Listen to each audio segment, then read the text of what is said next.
बहुत बहुत स्वागत है मेरे YouTube channel RP Singh study point पे। आज मैं भारत की लोकेशन अवस्थिति पर चर्चा करूंगा। विगत वर्षों में भारत की लोकेशन को लेकर के क्वेश्चंस बने, लेकिन मैंने ये देखा कि कई बार बच्चों से चर्चा होने के पश्चात पता लगा कि बच्चों ने भाषागत मिस्टेक की। बच्चों को प्रश्न की भाषा समझ में ना आने की वजह से क्वेश्चंस गलत हुए। मैं यहाँ इस वीडियो में इस तरह की होने वाली गलतियों को रोकने का प्रयास करूँगा और मैं आपको समझाने का प्रयास करूँगा कि किस तरह से अलग अलग संदर्भ में भारत की लोकेशन को देखा गया, भारत की अवस्थिति को देखा गया। मुझे उम्मीद है कि भारत की लोकेशन से, भारत की अवस्थिति से आने वाले प्रश्न पूरी तरह से बनेंगे। बस आपको वीडियो बीच में छोड़ के नहीं जाना है, आपको लगातार वीडियो के साथ बना रहना है। आइए देखते हैं भारत की अवस्थिति। तो सबसे पहले हम बात करेंगे ग्लोब पर भारत की अवस्थिति क्या है, भारत की लोकेशन ग्लोब पर क्या है।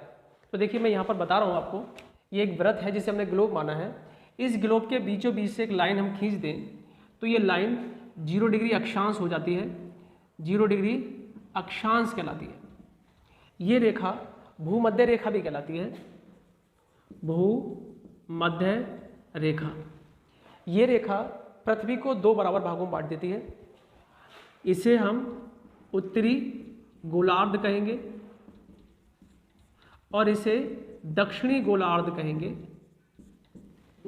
फिर दोबारा एक मानचित्र बना करके मैं बताना चाह रहा हूं आपको। एक लाइन में अगर ये खींच दूं तो इसे मैं 0 डिग्री देशांतर रेखा बोलूं। ये रेखा भी इस ग्लोब को, इस वृत्त को 2 बराबर भागों में बांट देती है।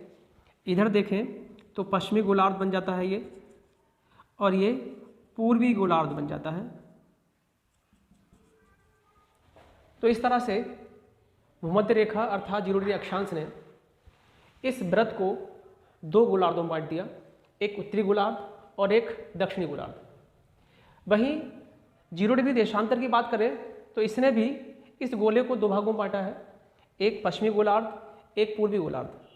इस तरह से हमने अक्षांश के संदर्भ में गोले के 2 भाग कर लिए, देशांतर के संदर्भ में गोले के 2 भाग कर लिए। अब अगर अक्षांश और देशांतर के संदर्भ में पुनः मैं एक वृत्त बनाऊं तो वो उसे कितने भागों में बांटेगा, आइए देखते हैं।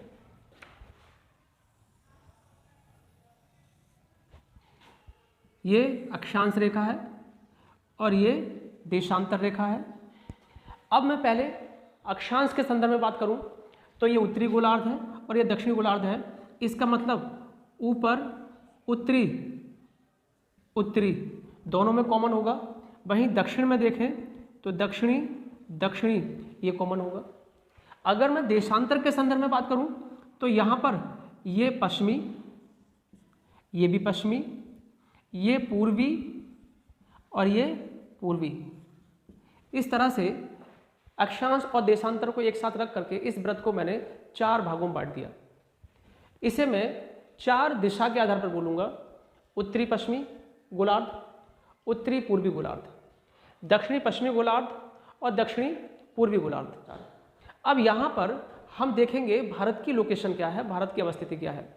तो हम यहाँ पर देखते हैं, यहाँ पर एक रेखा खींचते हैं और इस रेखा का नाम है कर्क रेखा।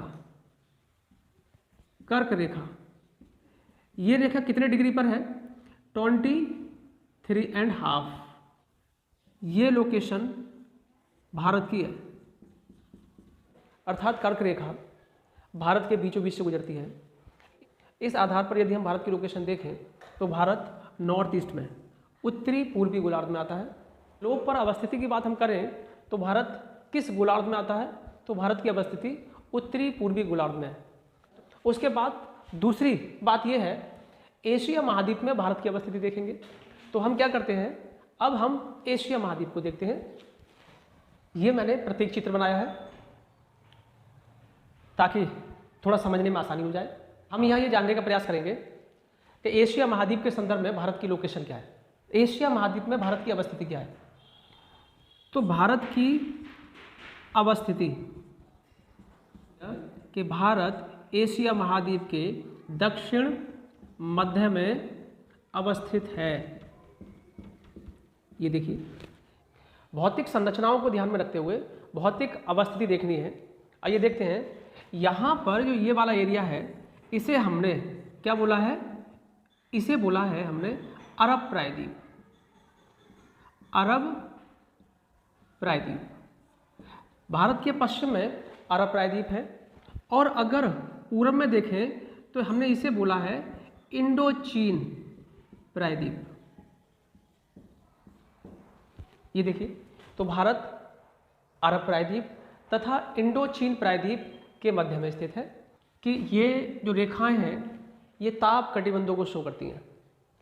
मान लीजिए ये सूरज बनाया हमने, इस सूरज का प्रकाश पृथ्वी पर आ रहा है, तो यहाँ से ये प्रकाश आया और इस प्रकाश की लंबवत किरणें भूमध्य रेखा पर पड़ रही हैं, और भूमध्य रेखा से ऊपर जाने पर किरणें लगातार तिरछी होती चली जा रही हैं, अर्थात उनका एंगल घटता चला जा रहा है। यदि एंगल घटेगा, किरणें तिरछी होती चली जाएंगी, तो टेम्परेचर भी क्या होना है, घटना है। भूमध्य रेखा से नॉर्थ या साउथ की ओर जाने पर टेम्परेचर लगातार घटेगा। इसका मतलब यह है कि अलग अलग कटिबंधों में अलग अलग तापमान देखने मिलेगा। 23.5 नॉर्थ और 23.5 साउथ, अगर इसके मध्य हम देखें तो आपको टेम्परेचर ज़्यादा मिलेगा, और इस क्षेत्र का नाम हमने रखा है उष्ण कटिबंध। इसमें उष्ण कटिबंधीय जलवायु पाई जाती है। ठीक ऊपर पहुंच जाएं, 66.5 के ऊपर पहुंच जाएं, 66.5 के नीचे पहुंच जाएं हम, तो ये वाला एरिया शीत कटिबंध मिलेगा आपको, शीत कटिबंध। 66.5 व्रत से 23.5 तक का जो क्षेत्र है, इसमें ऊपर से शीत का कुछ असर होगा और नीचे से उष्ण का कुछ असर होगा, तो शीत प्लस उष्ण बराबर शीतोष्ण बोल सकते हैं इसे। तो क्या बोलेंगे इस कटिबंध को, शीतोष्ण कटिबंध, शीतोष्ण कटिबंध। ये देखिए आप, यही स्थिति दक्षिणी गोलार्ध में देखने मिलेगी आपको। 23.5 साउथ से 66.5 साउथ, इस कटिबंध को भी हम शीतोष्ण कटिबंध बोलेंगे, और इनमें शीतोष्ण कटिबंधीय जलवायु पाई जाएगी। अब देखते हैं यहाँ पर भारत की लोकेशन क्या है। तो मैं बता चुका हूँ पीछे कि भारत के बीचों बीच से कर्क रेखा गुजरती है, अर्थात कर्क रेखा भारत को 2 जलवायु कटिबंधों में बांटती है। देखिए, एक ये भारत हो गया, आधा भाग भारत का कर्क रेखा से उत्तर का भाग शीतोष्ण कटिबंध में, और नीचे का आधा भाग उष्ण कटिबंध में। इसका मतलब भारत 2 जलवायु कटिबंधों में फैला हुआ है। एक शीतोष्ण कटिबंधीय जलवायु जो उत्तर भारत में पाई जाती है, उष्ण कटिबंधीय जलवायु जो दक्षिण भारत में पाई जाती है। इस तरह से ये हो गई भारत की जलवायु संबंधी अवस्थिति।